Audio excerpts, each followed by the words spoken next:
पिताजी, आपको ये बात समझनी चाहिए कि रुद्र जी कोई सामान्य मनुष्य नहीं है। और इतना ही नहीं, राजकुमारी जी उनसे प्रेम भी करती हैं। तो क्या हुआ? मैंने खुद ये खेल शुरू किया है और इसे अधूरा नहीं छोड़ सकता। मैं इतनी जल्दी हार मानने वालों में से नहीं हूँ। यहाँ गलती करना मना है, लेकिन षड्यंत्र जरूर कर सकते हैं। मैं जानता हूँ कि तुम मेरे मरने के बाद भी ये खेल जारी रखोगे, लेकिन मैं स्वर्ग में बैठकर या नर्क में बैठकर ये सब नहीं देखना चाहता। इन आंखों से देखना चाहता हूँ। ये सब देखे बिना ये शिवबाहु मरेगा नहीं। मैं साधारण सांप नहीं हूँ, विषैला सांप हूँ। मेरे विष के आगे कालिया सर्प का विष भी कुछ नहीं। ये मैं नहीं कहता, वीर भैरव का कहना है। आप ये सब मत कीजिए पिताजी।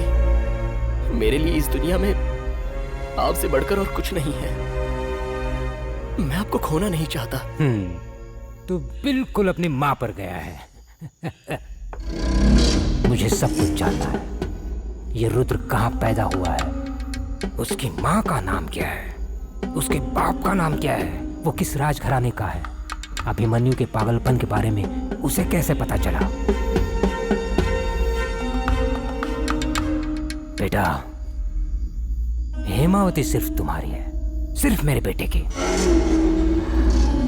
आने वाले समय में क्या होगा हमें नहीं पता, लेकिन वो महान तांत्रिक भैरव सब जानता है। कल अमावस है, तुम्हें मेरे साथ चलना होगा उस तांत्रिक भैरव के पास। हे ईश्वर, वहां क्यों? मैं प्रार्थना करता हूँ, मुझे मत घसीटो इसमें। घसीटो? रुद्र और हेमावती को हराना है तो कनकपुर के भैरव की मदद लेनी है। कल मैं मंदिर में इंतजार करूंगा। तुम्हें हेमावती का एक बाल और अभिमन्यु की पूंछ का एक बाल लेकर किसी भी हालत में मंदिर में आना होगा। अब तुम जाओ, जाओ यहां से।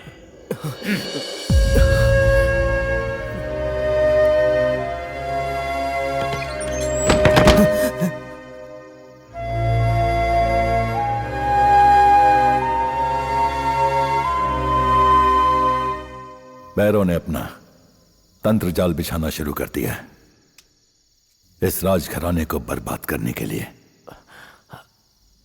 भैरव? हाँ, कनकपुर का वीर भैरव।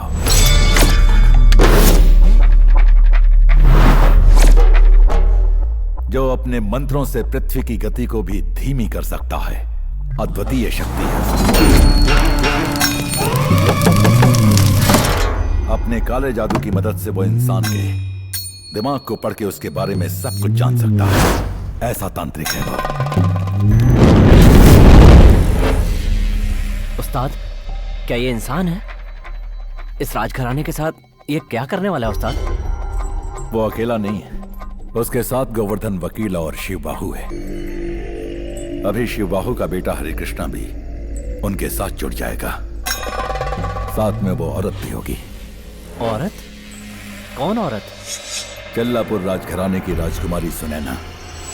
हमें अब बहुत सावधान रहना होगा। ख्याल रहे, शिवबाहु को कुछ नहीं होना चाहिए, यहां तक कि उसे चींटी भी ना काट पाए। मुझे वो चाहिए, वो भी जीवित।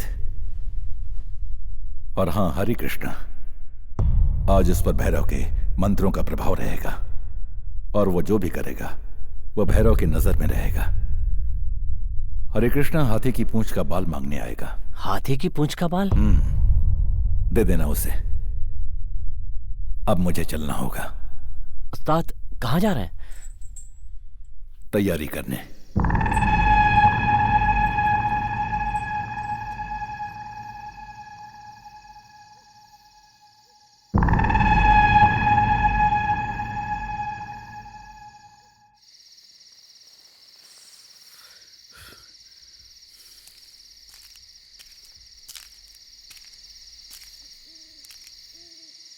हाथी की पूंछ का बाल चाहिए?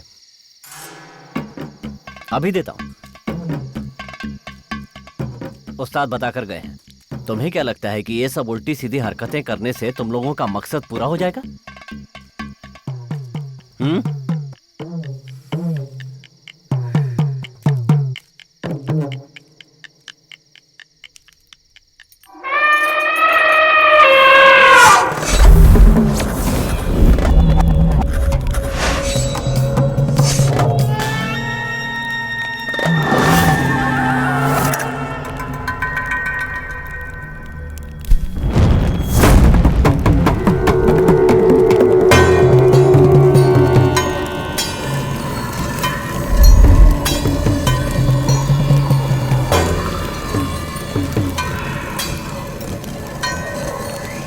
इस पर बाल और सुपारी रखकर उनके सामने रख दो और उन्हें साष्टांग नमन करो।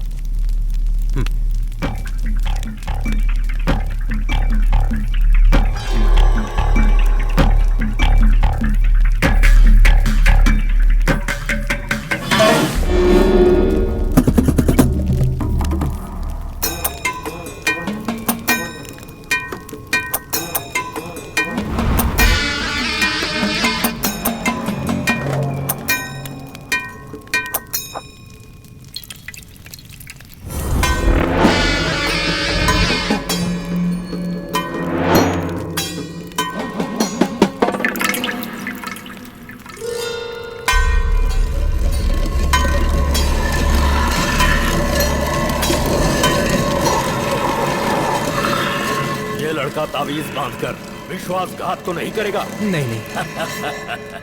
क्योंकि ये साधारण ताबीज नहीं है, वशीकरण ताबीज है। मेरी ये माता बहुत दयालु है, फिर भी विश्वासघाती को वो क्षमा नहीं करती। निश्चिंत रहो, मानिकपुर राजघराने की वो राजकुमारी अब इसकी हो जाएगी और सारी जायदाद इस लड़के के पिता को मिल जाएगी। अपना काम हो जाने के बाद मुझसे धोखा तो नहीं करोगे? मैं आपसे कोई धोखा नहीं करूंगा, न कोई विश्वासघात करूंगा। ये देवी माँ तो सब जानती है।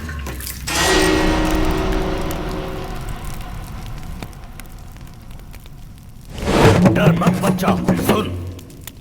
जब राजकुमारी तुझे मिल जाएगी तो तू हमारे साथ विश्वासघात तो नहीं करेगा ना? नहीं, नहीं करूंगा। आज रात माँ का रक्त से अभिषेक होगा। लाल रंग के 4 बकरे लाना है तुम्हें, जिनको इस धरती पर आए हुए सिर्फ 3 दिन हुआ हो।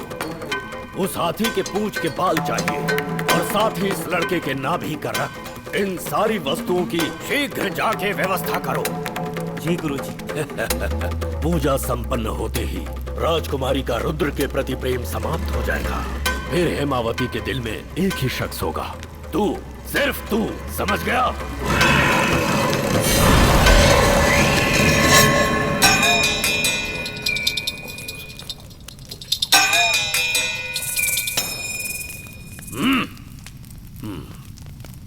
स्त्री क्या है, पहले इसे समझाना होगा।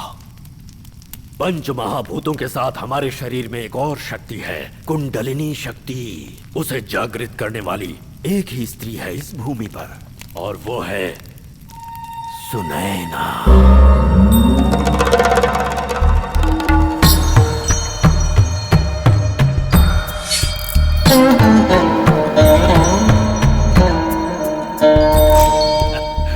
सर्प सुंदरी है वो। इसी सुनैना ने मानिकपुर के राजा को निगल लिया था। रूप और सौंदर्य की साक्षात देवी, परंतु कर्म राक्षसी का। ऐसी है सुनैना। ले जाओ इस लड़के को और इसे नहला धुलाकर मेरे पास लेकर आओ, माँ की पूजा के लिए। चलो। इन सबसे मेरे बेटे की जिंदगी को कोई खतरा तो नहीं है ना? स्नान के बाद जब यंत्र पूजा होगी, आपका चेला कह रहा था ये बेहोश हो जाएगा। सच है, तुम्हारा ये पुत्र बेहोश यहाँ होगा, परंतु होश में आएगा सुनैना के बिस्तर पर। वो आया और हाथी की पूंछ का बाल ले गया। शिवबाहु ने ही अपने बेटे को इसके लिए भेजा था। उस्ताद के दिमाग में जरूर कुछ चल रहा था। यह बात किसी को पता नहीं चलनी चाहिए राजकुमारी जी। देखो, सुबह जो इडली खाई थी मुझे लगता है उसमें कुछ गड़बड़ थी। और फिर वो चावल और उड़द की दाल में भी गड़बड़ थी। मैंने रसोइया को बता दिया है। हाँ। पेट खराब हो गया, नींद कैसे आएगी? हाँ।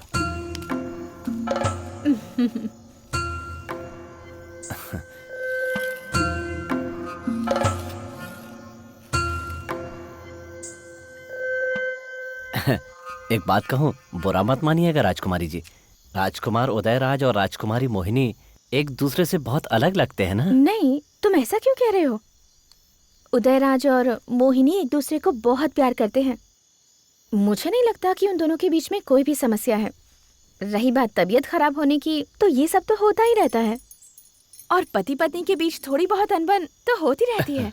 मोहिनी को ये बहुत पसंद है। हाँ हाँ। अच्छा, तुम्हारे उस्ताद कब वापस आएंगे? राजकुमारी जी, आप चिंता मत कीजिए। उस्ताद भले ही यहाँ पर नहीं है, लेकिन उनकी आत्मा यहीं पर है, महल में। मैं उनकी आत्मा को महसूस कर सकता हूँ। कोई भी दुष्ट आत्मा या पिशाच यहाँ पर प्रवेश नहीं कर पाएगा।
भैरव की काली शक्तियों के प्रभाव से ही तुम यहाँ आए हो, वरना तुम ये कभी नहीं करते। हरे कृष्णा, तुम मेरी तलाश में यहाँ आए हो। तुम्हें मेरी जरूरत है। इंसान का अपनी वासनाओं के अधीन होना ये पूर्व जन्म के कर्मों का फल है। मुझे भी यही शाप मिला है। मैं ये सब नहीं जानता, पर मैं खुद को रोक नहीं पा रहा हूं। एक अदृश्य शक्ति मेरे दिलो दिमाग पर हावी हो रही है, और वो शक्ति तुम हो। कभी कभी इंसान का खुद पर जोर नहीं होता। आज की रात मैं तुम्हारी हूं। चलो आज हम एक हो जाएं। लड़का मोहित हुआ, देवी मां की शक्ति का फल है। अब बारी है हेमावती की, उसके बाद राजमहल, फिर सब कुछ अपना।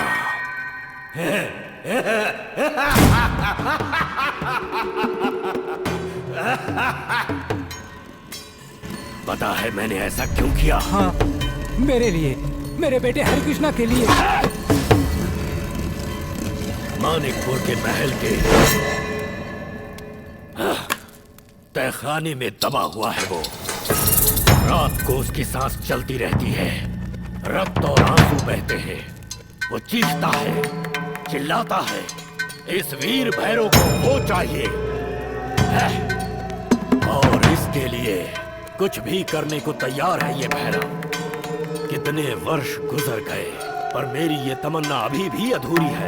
जब भी मैं साधना में पूरी तरह लीन होता हूँ मुझे वो चीखें सुनाई देती है। मानिकपुर महल के तहखाने में सिर काट कर उसका शरीर वहीं काट दिया गया है। उसकी आंखें अभी भी खुली की खुली है। सालों बाद भी उसका शरीर सड़ा नहीं है। मुझे उसके गले लगकर रोना है।